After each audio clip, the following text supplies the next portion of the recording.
Welcome back to the deep dive. We all, search for that perfect spot, right? A place that fits our budget, our lifestyle, maybe for a fresh start, retirement, or even an investment. Finding that sweet spot is the dream. And today, well, we've got a deep dive specifically requested by a listener comparing Bulgaria and France. The mission: to unpack why Bulgaria might be seen as a better choice for living, retiring, investing, quality of life, based strictly on the sources provided. So let's jump right in. Okay, so the first thing that just jumps out from the sources is the overall cost of living. It's a massive difference. If you leave rent out of it, Bulgaria is about 38.4% cheaper than France. 38%, wow. Yeah. And if you include rent, it gets even bigger, 40.1% lower in Bulgaria. It's really quite striking. Okay, 40%. Let's make that real. Yeah. What does that look like day to day? Give us some examples. Rent, maybe? Right, rent is a huge one. Our sources say rents in Bulgaria are, get this, 46.6% lower than in France. Almost half. Pretty much. So like a one-bedroom in the city center, you're looking at maybe 430 in Bulgaria versus over 760 in France. Okay, and outside the city? Still a big gap. Around 330 in Bulgaria compared to nearly 600 euro in France. And if you need more space, like a three-bedroom in the city, think 750-ish in Bulgaria, but over 1,400 in France. That's a massive difference in housing costs. Okay, so beyond keeping a roof over your head, what about eating out, groceries? Are the savings still there? Oh, absolutely. It really adds up. Dining out, for instance. Restaurant prices are about 35.5% lower in Bulgaria. So, a cheap meal might be just over 10 euros in Bulgaria, but 15 in France. Right. And a nicer meal, say 3 courses for 2 people, maybe 41 in Bulgaria versus 60 here in France. Even fast food shows that a McDonald's meal is around 770 steady in Bulgaria compared to 11 in France. Okay, so eating out is definitely cheaper. What about cooking at home? Groceries? Same story, mostly. Groceries are reported as 41.4% lower overall in Bulgaria. So things like fresh bread, 46% cheaper, chicken fillets, 42% cheaper, apples, also around 46% cheaper. That covers a lot of basics. It does. But there's a weird one, milk. Apparently milk is 37.3% more expensive in Bulgaria. More expensive. Yeah. Any idea why? The sources don't really specify, but it suggests maybe, import costs or something specific about the dairy market there. It's an interesting little quirk. Yeah, it really is. Okay, what about like daily coffees or other small expenses and getting around town? Right, those daily indulgences. A cappuccino, about 37% cheaper in Bulgaria, just over 2 versus more than 3 in France. And this one's pretty dramatic for smokers. A pack of Marlboros is apparently 72.7% cheaper, like 3.27 compared to 12.0 in France. Wow, okay, that's a huge difference. Yeah. And transport? Transport costs are way lower, too. A single bus or metro ticket, about 0.82 in Bulgaria versus 1.90 in France. That's, 57% less. And a monthly pass, 25 or 26 in Bulgaria versus 62 in France, nearly 60% cheaper. Taxis are also substantially less expensive. Utilities, internet, those monthly bills. Yep, significant savings there, too. Basic utilities for, say, an 85 square meter apartment are 41.4% lower in Bulgaria, so maybe 107 euro versus 182. And internet, if you want decent speed, like 60 Mbps plus, it's almost 60% cheaper in Bulgaria, around 12 compared to over 30 here in France. Okay, the savings are undeniable across the board, but there's always a but, isn't there? How does this stack up against what people actually earn there? That's the crucial context, exactly, because while everything costs less, the average monthly net salary after tax in Bulgaria is also much lower. We're talking about 117. That's 57.3% lower than in France, where the average is closer to 2,383. Ah, okay, so who really benefits the most from these lower costs then? Yeah. Well, it really points to people bringing in money from outside Bulgaria, right? If you've got a pension from France or the UK or the US, or you work remotely for a foreign company, then your purchasing power gets a massive boost. That's where the low cost of living becomes a huge advantage. Right, that makes sense. And you mentioned housing costs. This must make property investment look pretty attractive, too. Yeah. Especially for retirees, maybe. Extremely attractive, according to the sources. Buying property is significantly cheaper. An apartment in the city center, per square meter, it's 60.4% cheaper in Bulgaria. 60%. Yeah, like 199 euros per square meter versus over 500 euro in France. And it's basically the same difference, 60.2% cheaper, even outside the city center. And mortgages. Slightly better in Bulgaria, too. The average mortgage interest rate is noted as 3.53% compared to 3.68% in France. So, yeah, for property buyers or investors, Bulgaria looks very appealing on paper. Okay, so the cost side is clear. This leads us naturally into thinking about retirement.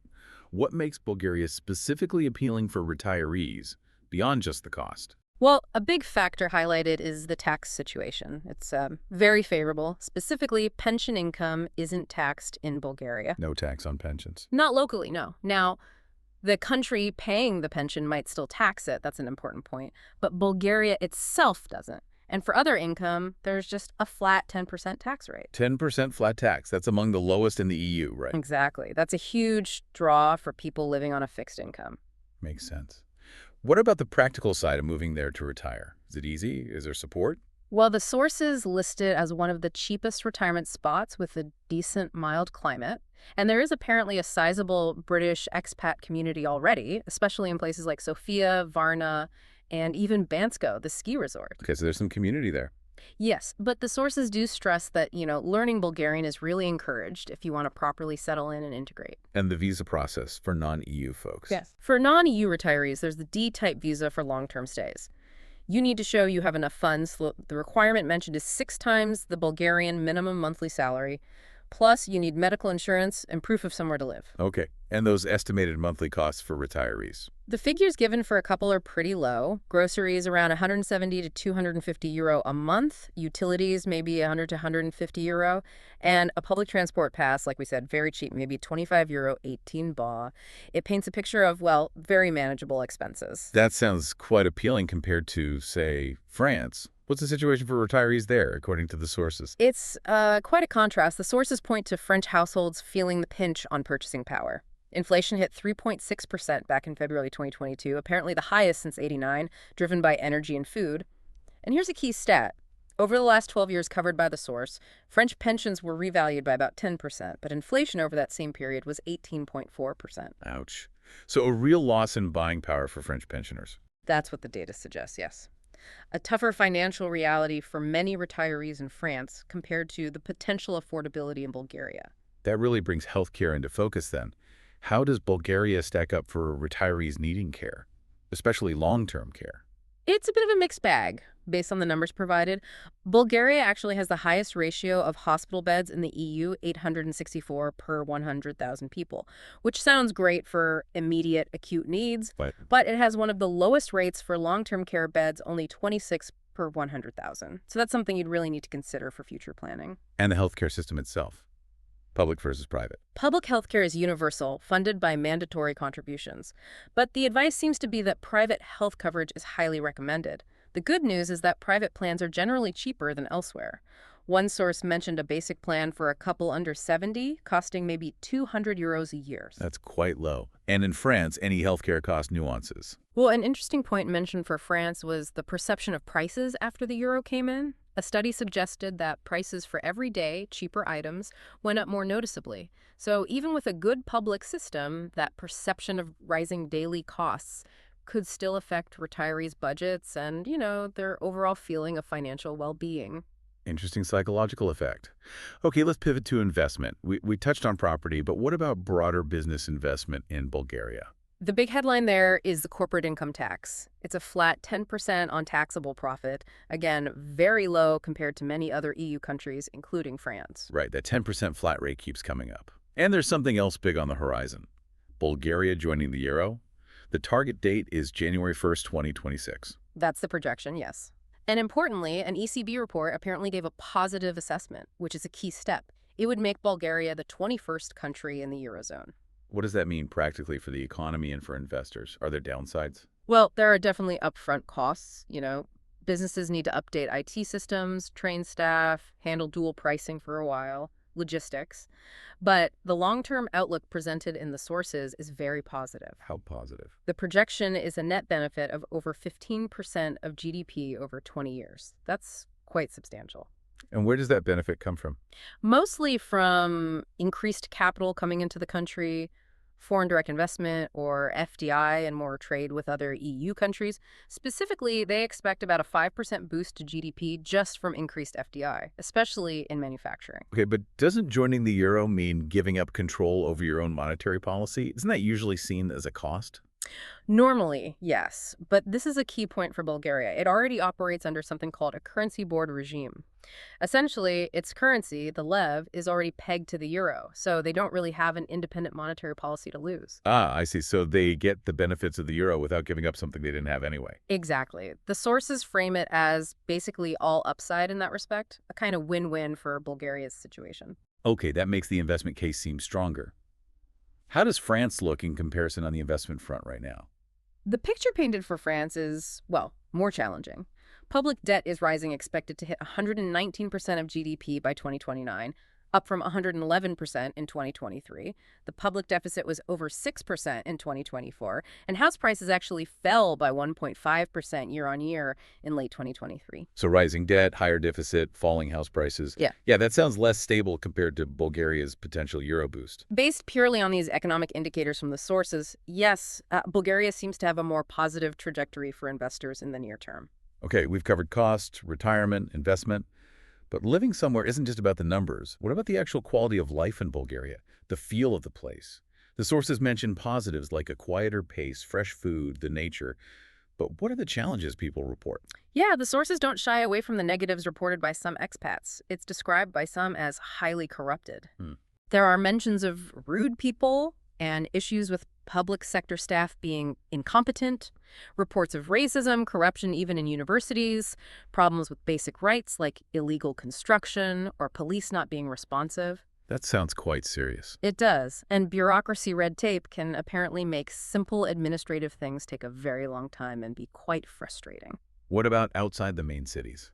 Rural areas are mentioned as potentially having poor infrastructure, horse and cart villages, potholes were specifically mentioned, and public transport can be pretty limited once you leave the major towns. So quite a few potential hurdles there. Do the sources give a sense of how widespread these issues are or how people cope? It seems to be based on expat report, so it reflects their experiences. The takeaway seems to be that you need resilience, patience, and awareness of these potential issues. And again, learning the language comes up. While younger people, say under 40, often speak English, knowing Bulgarian is seen as crucial for navigating things and integrating properly. What about staying connected? Internet, mobile. Generally good in the cities, apparently. 5G is available, but sources say it can be patchy in rural areas. So it depends where you choose to live. Got it. And just looping back quickly to the currency aspect, you mentioned that perception of price changes with the euro in France. Could something similar happen in Bulgaria? It's possible, yeah. Hmm? That study on France showed how adopting the euro, even if economically beneficial overall, can lead people to feel like prices for everyday things have shot up more than they actually have overall. It's about how those small, frequent purchases change. So yes, even with the expected economic benefits in Bulgaria, there could be a period where the perception of inflation feels stronger due to the currency change itself. It's a psychological factor to consider. Okay, so bringing this all together, we've covered a lot of ground comparing Bulgaria and France based on these sources. What's the bottom line for our listener? Well, the sources clearly show Bulgaria offering dramatic cost savings across the board, living expenses, housing, taxes. It looks especially good if you have income from outside the country. And the upcoming euro adoption is painted as a significant long-term positive for the economy and investment. But, and it's a significant but, the sources also highlight real challenges. Issues around corruption, bureaucracy, social integration, and infrastructure, particularly in rural areas. These aren't trivial concerns. Exactly. France, on the other hand, is clearly more expensive. Retirees might face purchasing power challenges, and the national debt is high. But the sources didn't flag those same kinds of societal or governance issues that were mentioned for Bulgaria. So it really comes down to personal priorities, doesn't it? Absolutely. There's no single better country. It's about what you value most. Is rock bottom cost the absolute priority? And are you prepared to navigate the potential bureaucratic and social hurdles in Bulgaria?